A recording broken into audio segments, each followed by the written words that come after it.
بسم اللہ الرحمن الرحیم۔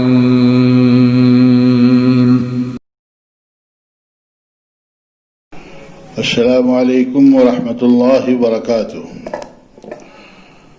بسم اللہ والحمد للہ والصلاة والسلام علی رسول اللہ۔ محترم ناظرین کرام، برادران اسلام، میری عفت ماؤں، بہنوں اور بیٹیوں، آج کے درس کا موضوع ہے نماز استخارہ۔ نماز استخارہ بھی ایک نفلی نماز ہے جس کی مشروعیت پر علماء کرام کا تقریباً اتفاق ہے۔ استخارہ کا لغوی معنی ہے کسی چیز میں خیر طلب کرنا، اور شریعت کی اصطلاح میں استخارے کا مفہوم یہ ہے کہ کسی ایسے معاملے میں جس میں انسان متردد ہو اور وہ اس کام کے کرنے یا نہ کرنے کے بارے میں کوئی فیصلہ نہ کر پا رہا ہو اور کسی حتمی نتیجے تک اس کے لیے پہنچنا ممکن نہ ہو، تو اس کے بارے میں اللہ تعالیٰ سے دعا کر کے خیر کی توفیق طلب کرنا۔ اس لیے ہر پیش آنے والے معاملے میں ہمیں اللہ سے استخارہ کرنا چاہیے، اور استخارہ کر کے اللہ رب العالمین سے خیر کی توفیق مانگنا مسنون و مستحب ہے۔ انسان کی زندگی میں ہمہ وقت ایسے مسائل و معاملات درپیش آتے ہیں جن میں وہ حیران و سرگرداں ہوتا ہے، اور بسا اوقات اس کام کے کرنے یا نہ کرنے کا فیصلہ نہیں کر پاتا ہے۔ ایسے وقت میں ایک مسلمان کو شریعت نے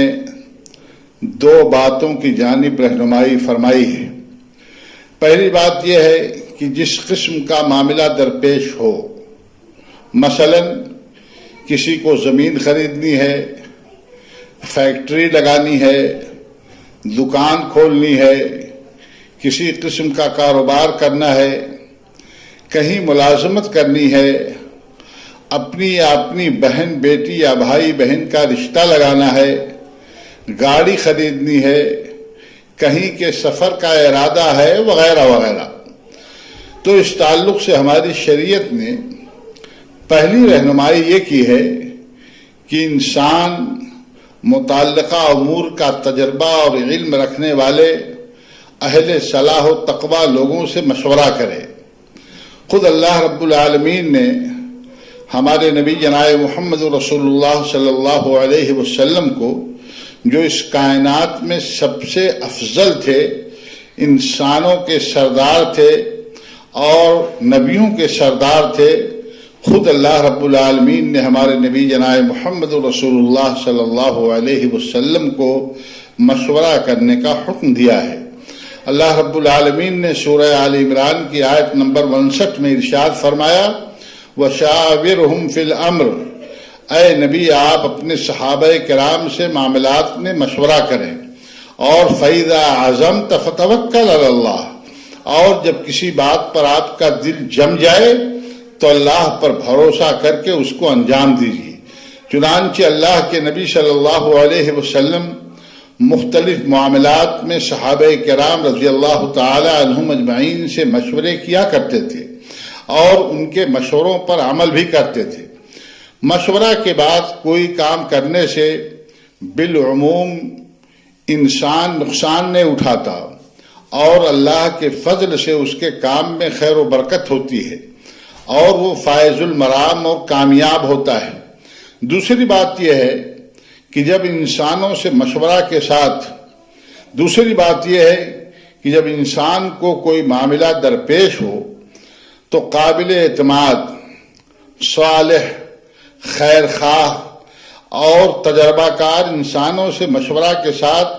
اللہ تعالیٰ سے متعلقہ معاملہ میں خیر اور بھلائی اور رہنمائی کا طالب ہو کہ اللہ رب العالمین اس کو صحیح فیصلہ کرنے کی توفیق عطا فرما دے۔ اسی کا نام استخارہ ہے۔ استخارہ کے لیے صحیح بخاری میں حضرت جابر رضی اللہ تعالی عنہ سے مروی ہے کہ ہمارے نبی جناب محمد رسول اللہ صلی اللہ علیہ وسلم نے ہدایت فرمائی اور آپ نے ارشاد فرمایا کہ جب تمہیں کوئی مسئلہ درپیش ہو تو ایسی صورت میں تم 2 رکعت نماز استخارہ ادا کر لو اور اس مسئلے میں اللہ سے خیر اور رہنمائی کی دعا کرو۔ نماز استخارہ اور استخارے کا طریقہ یہ ہے کہ بندہ سب سے پہلے وضو کرے، باوضو ہو جائے اور فرض اور سنن و رواتب کو چھوڑ کر کے، یعنی ان کے جو اوقات ہیں ان کے بعد کا وقت چھوڑ کر کے کسی اور وقت میں 2 رکعت نماز ادا کر لے۔ نماز شروع کرنے سے پہلے نماز استخارہ یا صلاۃ الاستخارہ کی دل میں نیت کر لے اور عام نفلی نمازوں کی طریقے سے 2 رکعت نماز نہایت خضوع کے ساتھ ادا کرے۔ نماز ختم ہونے کے بعد اپنی جگہ پر بیٹھا رہے، اس کے بعد ہاتھ اٹھائے اور اللہ رب العالمین کے حمد و ثنا بیان کرے۔ اس کے بعد اللہ کے نبی صلی اللہ علیہ وسلم پر درود پڑھے اور اس کے بعد اللہ کے نبی جناب محمد رسول اللہ صلی اللہ علیہ وسلم کی بتائی ہوئی دعائے استخارہ، اللہم انی استخیرک بعلمک، میں اس کو پڑھ رہا ہوں، آپ لوگ اس کو سماعت فرمائیں، اور جن کو دعائے استخارہ یاد نہیں ہے وہ ادعیہ اور اذکار کی جو بہت ساری کتابیں ہمارے علماء نے لکھی ہیں ان کے اندر آپ کو یہ دعائے استخارہ آپ کو مل جائے گی آسانی کے ساتھ۔ مولانا عبدالسلام بستوی رحمہ اللہ کی کتاب الحزب المقبول کے اندر،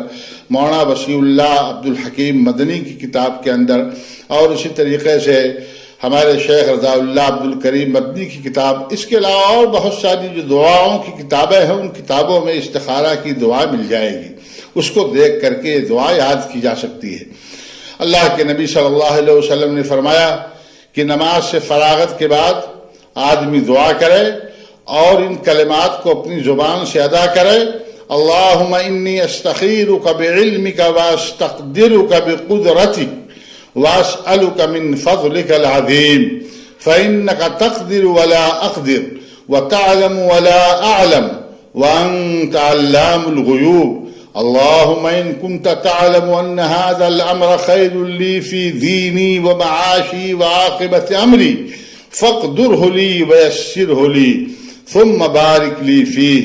اللهم إن كنت تعلم أن هذا الأمر شر لي في ديني ومعاشي وعاقبة أمري فاصرفه عني واصرفني عنه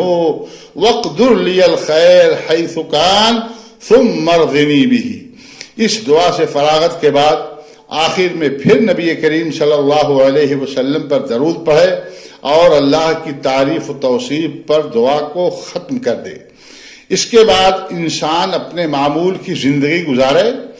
اور اپنے درپیش مسئلہ کو اللہ کی توفیق سے حل کرنے کی کوشش کرے، اللہ تعالیٰ اس کو صحیح نتیجہ تک انشاءاللہ پہنچا دے گا۔ استخارہ کے تعلق سے جو یہ بات مشہور ہے کہ خواب میں بندے کو الہام کر دیا جائے گا، میرے بھائیوں اس کی کوئی حقیقت نہیں ہے اور یہ صحیح نہیں ہے۔ بس مطلوب یہ ہے کہ بندہ اللہ رب العالمین سے خیر کا طالب ہو کر اہل صلاح و تقوی کے مشورے کے بعد کوئی فیصلہ کرنے کی کوشش کرے، اللہ اپنے فضل سے انشاءاللہ اس میں خیر و برکت عطا فرمائے گا۔ استخارے کے بارے میں بعض لوگوں کا یہ گمان بھی غلط ہے کہ استخارے کا عمل صرف بزرگ شخصیات کے لیے خاص ہے، ہمہ شمہ استخارہ نہیں کر سکتے، ان کی بات یہ غلط ہے، ان کی بات یہ درست نہیں ہے۔ اس لیے مسلمانوں کو اپنے تمام معاملات میں اللہ تعالیٰ سے خود استخارہ کرنا چاہیے، یقیناً وہ ضرور ان کی رہنمائی فرمائے گا۔ موجودہ دور کے بعد گمراہ پیروں اور نام نہاد بزرگوں نے استخارے کو پیشہ بنا رکھا ہے اور سیدھے سادے عوام سے لمبی لمبی فیسیں لے کر ان کے لیے استخارہ کرتے ہیں اور ان کو اپنے استخارے کی روشنی میں ان کو کسی کام کے کرنے نہ کرنے کا مشورہ دیتے ہیں۔ اب تو یہ سلسلہ آن لائن بھی جاری ہے۔ ان چیزوں کا میرے بھائیوں حقیقت سے کوئی تعلق نہیں ہے، ان سے آپ اجتناب کریں۔ اللہ رب العالمین تمام امور میں ہمیں صحیح رہنمائی فرمائے اور ہماری دنیا و آخرت دونوں کو سنوار دے، آمین۔ وآخر دعوانا ان الحمد للہ رب العالمین، والسلام علیکم ورحمۃ اللہ وبرکاتہ۔